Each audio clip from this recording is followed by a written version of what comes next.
Hi everyone, and welcome back to the Shack, where we're taking a break from the serious business of reinvented retro machines, and instead we're going to have a little giggle at someone hapless, hopeless and beyond help. No, not me, you cheeky little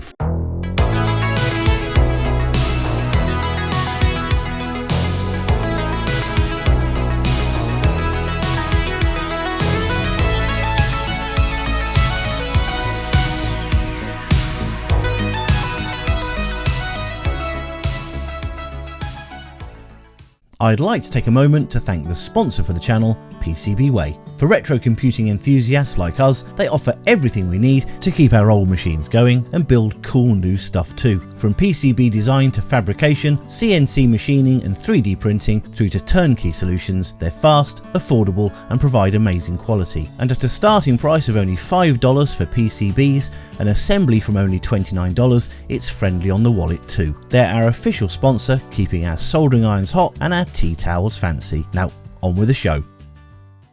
In the early 1980s, when video game protagonists were more likely spacemen or explorers than hopeless romantics, Chuck Benton, a hobbyist programmer, decided to dabble with something unusual.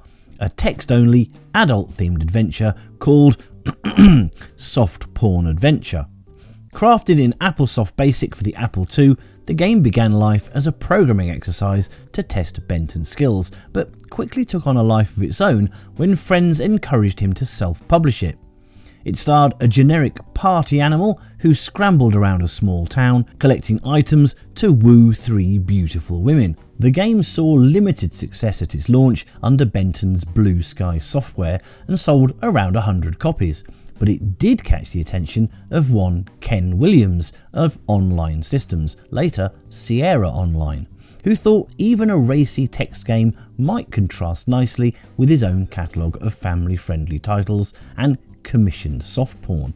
It became a sensation, selling an estimated 50,000 copies, a figure that temporarily doubled Sierra's revenues. The cover might still raise eyebrows, a hot tub photo featuring three nude women, Ken's wife Roberta Williams being one of them, and it certainly set the tone for the game's uncomfortable hilarity. Critics were divided. Softline called it hopelessly addicting despite its crass content, and even that the author could have taken time to make it classier, which is kind of missing the point. After Sierra lost its Disney license in 1986, Ken Williams asked Al Lowe, then known for edutainment titles like Donald Duck's Playground, to remake soft porn using Sierra's AGI engine. Lowe retained only one line of dialogue from the original and scrapped the rest. Thus, Larry Laffer was born, a hapless 38-year-old virgin in a tacky leisure suit. At its core, Leisure Suit Larry in the Land of the Lounge Lizards is much like other Sierra AGI adventure games of the time, a classic point and type adventure where you don't just click to talk to someone, you have to tell the game what you want by typing it in. Talk to woman, open door, use condom, etc. And if your grammar's off, well, good luck. The gameplay loop is kind of a seedy romantic scavenger hunt. You explore a small sandbox of city blocks, bar, casino, convenience store, disco, trying to collect objects, win money and woo women with the charm of a damp mop. The puzzles often follow a logic best described as Sierra-brained. You must spray your breath, pick up a rose, win at a slot machine and climb through windows into bedrooms, all with pixel perfect precision.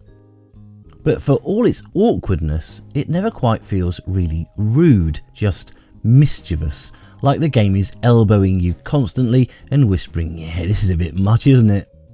What sets Larry apart from the other games of its era isn't just its adult content, it's the fact that failing is fun. Talk to a woman the wrong way, slap, shrug, start again. There are many ways to find yourself penniless and back to square one. Sometimes you see it coming and can avoid it, most times it's just take that tough luck if you haven't saved the game for a while. Larry himself is a masterclass in unearned confidence. He's not suave, he's delusional, a wannabe playboy stuck in a disco ball of disappointment, throwing flowers and candy at women like a desperate clown at a wedding he wasn't invited to. And that's the joke. Larry never gets it, but you do, and that makes all the difference.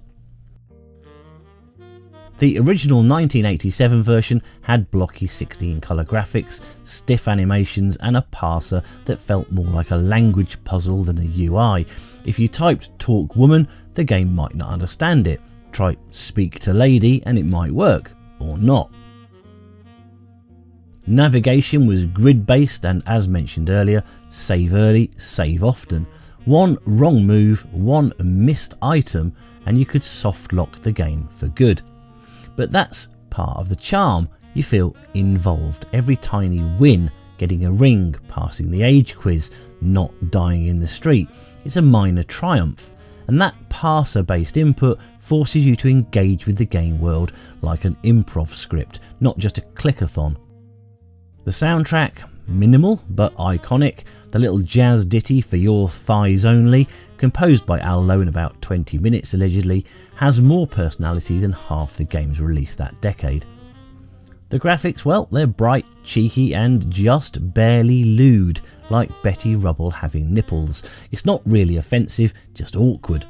So what keeps people coming back to Larry?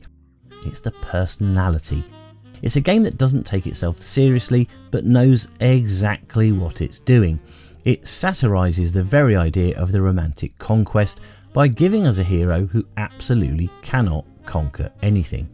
And even in 2025, there's something refreshing about a game that says, yeah, the world's a little sleazy, let's laugh at it together. Leisure Suit Larry in the Land of the Lounge Lizards is awkward, it's dated, it's sometimes crude, but it's also sharp, funny and weirdly human. Because at the end of the day, it's not really about sex, it's about longing for connection, for meaning, for love, or at least mutual consent in a honeymoon suite. And maybe that's why Larry, despite all odds, never truly goes out of style. Because deep down, we're all just trying to get lucky in a world that never stops slapping us in the face. Larry had two traditional sequels. Leisure Suit Larry Goes Looking for Love in Several Wrong Places, and Leisure Suit Larry 3 Passionate Patty in Pursuit of the Pulsating Pectorals. And then, mysteriously, in the 90s we skipped right to Leisure Suit Larry 5, missing 4 completely for reasons no one seems really 100% sure of. But by the time Larry 5 was released, it was inglorious VGA, and Larry had lost a little bit of his charm. Later games were a mixed bag, and many believe the trilogy of OG games to be the real sweet spot. Did you play Leisure Suit Larry, or in fact are you going to own up and say that you played, perhaps even bought Soft Porn Adventure? No? Well, if you did, let us know in the comments.